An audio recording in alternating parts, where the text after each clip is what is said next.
Hello everyone, welcome back to my channel and welcome to another new informative video. তো তোমাদেরকে অনেক দিন wait করিয়েছি এই ইনফরমেশনটা দেওয়ার জন্য, যেটা আমি প্রায় কমেন্টে পাই, মানে আমার রেগুলার ব্লগের কমেন্টেও আমি পাই ওই একই প্রশ্ন, যে এখানে এসে তোমরা জবের সাথে সাথে পড়াশুনো করতে পারবে কিনা বা পড়াশুনোর সাথে সাথে জব করতে পারবে কিনা।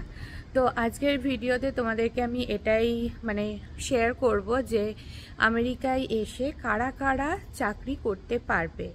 কারণ স্পেশালি ইমিগ্রেন্টদের জন্য, যারা আমরা ফরেন থেকে আসি, ফরেন কান্ট্রি থেকে, তারা কিন্তু যে কেউ এসে এখানে জব করতে পারি না, কারণ এখানে ওয়ার্ক পারমিটের একটা ব্যাপার আছে, যেটা ইউরোপিয়ান কান্ট্রিতে নেই এতটা ইস্যু, বাট ইউএসএতে স্পেশালি আছে।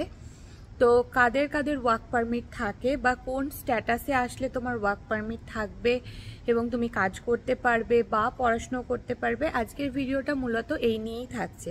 তো ভিডিওটা স্কিপ না করে আশা করবো তোমরা পুরো ভিডিওটা শুনবে এবং এই ইনফরমেশনটা ডেফিনেটলি তোমাদের যদি হেল্পফুল মনে হয় তো অন্যদের সাথেও প্লিজ শেয়ার করো। তো প্রথমেই বলি যে এখানে কাদের কাদের ওয়ার্ক পারমিট আছে বা কারা কাজ করতে পারবে।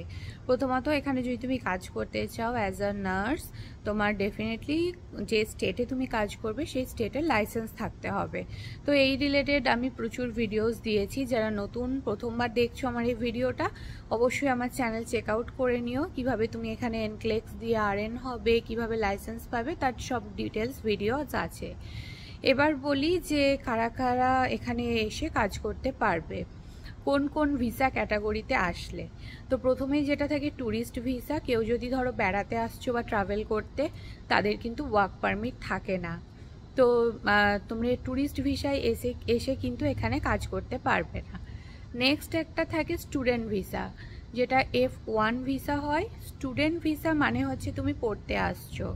তুমি যদি মনে করো যে তুমি স্টুডেন্ট ভিসা নিয়ে এখানে আসবে কোনো নার্সিংয়ের কোর্স করতে এবং তার সাথে সাথে জব করবে, না, তুমি সেটা পারবে না। কারণ হচ্ছে তুমি স্টুডেন্ট ভিসায় এসছো মানে তোমাকে পড়তেই হবে।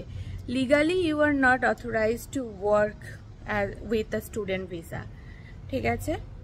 নেক্সট হচ্ছে আমি যেমন এসছি আমার হাজব্যান্ডের সাথে, তো এরকমও অনেকে কমেন্ট করো যে আমার হাজব্যান্ড যদি আমার সাথে যায় বা আমার ওয়াইফ যদি আমার সাথে যায় বা ভাইস ভার্সা, সেক্ষেত্রে তারা কাজ করতে পারবে কিনা।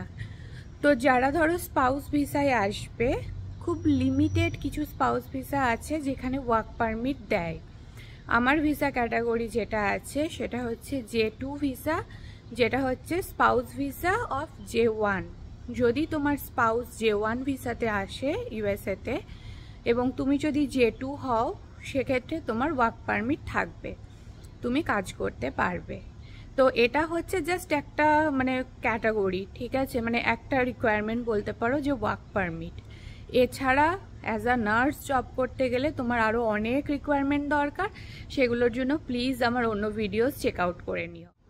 এবার আসি আরও একটা খুব কমন ভিসা ক্যাটাগরি, যেটা হচ্ছে H1B। H1B ভিসা হচ্ছে ওয়ার্ক ভিসা। এবার কেউ ধরো তোমরা H1B ওয়ার্ক ভিসা নিয়েই আসছো, সেটা মানে হচ্ছে তোমাকে অলরেডি কেউ স্পন্সর করেছে ভিসা, যে তুমি এখানে এসে কাজ করবে, সেখানে কিন্তু তোমার ফুল ওয়ার্ক পারমিট রয়েছে। ওয়ার্ক ভিসা বুঝতেই পারছো তুমি কাজের জন্যই আসছো। তো তুমি যদি ইজিলি কোনো স্পন্সর খুঁজে পাও যে তোমায় স্পন্সর করছে ইউএসএতে এসে কাজ করার জন্য, সেটা তো ওয়েল অ্যান্ড গুড। তো এটা হলো খুবই কমন একটা ভিসা ক্যাটাগরি। এবার বলি অনেকেই আসে, অনেকের হাজব্যান্ড আসে বা ওয়াইফ আসে H1B ভিসা নিয়ে, তো বাট তাদের ডিপেন্ডেন্টরা কি ওয়ার্ক পারমিট পায়, সেটা একটা কোশ্চেন। এটা বলছিলাম, এবার ধরো কেউ বা কারোর হাজব্যান্ড বা ওয়াইফ অলরেডি H1B ভিসা নিয়ে এসছে এখানে কাজ করতে। প্রচুর জনই আসে, যে স্পেশালি আইটি সেক্টর বা অন্য যে কোনো সেক্টরে বলতে পারো। তাদের ওয়াইফ বা হাজব্যান্ডরা তাদের যে স্পাউস, তারা কি জব করতে পারবে, তাদের কি ওয়ার্ক পারমিট থাকে?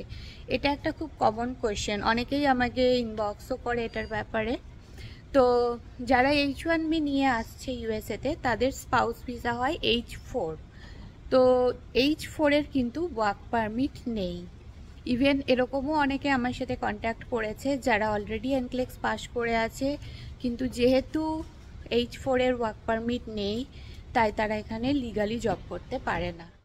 তো এই H4 ভিসা ক্যাটাগরি যারা রয়েছে তাদের জন্য একটা টুইস্ট আছে, সেটা হচ্ছে মানে তাদের হাজব্যান্ড বা স্পাউস যেই হোক না কেন, যদি তারা গ্রিন কার্ড অ্যাপ্লাই করে ইউএসএতে এসে এবং তাদের যদি I-140 অ্যাকসেপ্ট হয়ে থাকে, তো আমি এই যে ব্যাপারগুলো বলছি যারা করবে তারা জানবে এই ব্যাপারগুলো, মানে আমি আর এগুলো ডিটেলস বলছি না, এক্সপ্লেন করা পসিবল নয়। তো গ্রিন কার্ডের ফার্স্ট স্টেপ হচ্ছে I-140, যদি কারোর ওটা অ্যাকসেপ্ট হয়ে থাকে সেক্ষেত্রে H4 EAD অ্যাপ্লাই করতে পারে।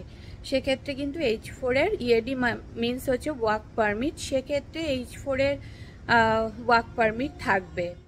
তো বাইরে একটু সুন্দর আবহাওয়ায় আমি ভিডিওটা করছিলাম, কিন্তু নিচে অ্যাপার্টমেন্টে কিছু একটা কাজ হচ্ছে, বাধ্য হলাম ঘরে চলে আসতে। তো আরও একটা ভিসা ক্যাটাগরি নিয়ে তোমাদের সাথে কথা বলবো, সেটা হচ্ছে business visa. Most probably I am not sure এটা E1 বা L1 সামথিং কিছু একটা। তো ওই সেম ভিসা ক্যাটাগরি নিয়ে আমার এক কলিগ এসছে, মানে সে আসেনি বিজনেস ভিসা নিয়ে, তার হাজব্যান্ড এসছে এবং তার ওয়ার্ক পারমিট আছে। তো কেউ যদি বিজনেস ভিসায় আসতে চায়, তার যে স্পাউস হবে তার এখানে ওয়ার্ক পারমিট থাকবে। তো এই হলো মোটামুটি কিছু মানে ভিসা ক্যাটাগরি বা বলতে পারো ইমিগ্রেন্ট স্ট্যাটাস, যেখানে তোমরা ওয়ার্ক পারমিট পাবে, মানে কাজ করার জন্য তোমাকে ইউএস গভর্নমেন্ট পারমিশন দেবে। তো অ্যাজ ফার আই নো আমি তোমাদেরকে এই ইনফরমেশনগুলো শেয়ার করলাম। এবার অনেকে বলো যে এখানে এসে কাজ করতে করতে পড়তে পারবে কিনা, তো সেটার অনেক মানে ব্যাপার আছে, সবাই কিন্তু এখানে চাইলেই পড়তে পারে না। যেমন আমি একটা এক্সাম্পল দিচ্ছি, সাপোজ তুমি যদি H1B-তে আসো, মানে ওয়ার্ক পারমিট ভিসায়, কেউ তোমাকে স্পন্সর করেছে সেই ভিসাটা, তুমি আসছো, সেক্ষেত্রে আমার মনে হয় না তোমার মানে পড়াশুনো করার পারমিশনটা থাকবে, বা যদি থাকেও সেক্ষেত্রে হয়তো কিছু টার্মস কন্ডিশন থাকবে। আমি যেহেতু ওই ক্যাটাগরিতে পড়ি না, তো আমি এত ডিটেলস এটা বলতে পারবো না। বাট যদি কেউ আমার মতো আসো সেম, সে চাইলে এখানে পড়তে পারবে, কাজ করতে মানে কাজ করার সাথে সাথে তার ওয়ার্ক পারমিট এবং পড়াশুনো করার পারমিশন দুটোই থাকবে। তো এই হচ্ছে মোটামুটি মানে কারা কাজ করতে পারবে কারা পারবে না, মানে বলতে পারো একটা ওয়ার্ক পারমিট রিলেটেড ভিডিওস তোমাদের সাথে শেয়ার করলাম। অনেকদিন ধরে করব ভাবছি, সময়ের অভাবে করা হয়ে উঠছে না। তো আশা করি ইনফরমেশনটা তোমাদের হেল্পফুল হবে।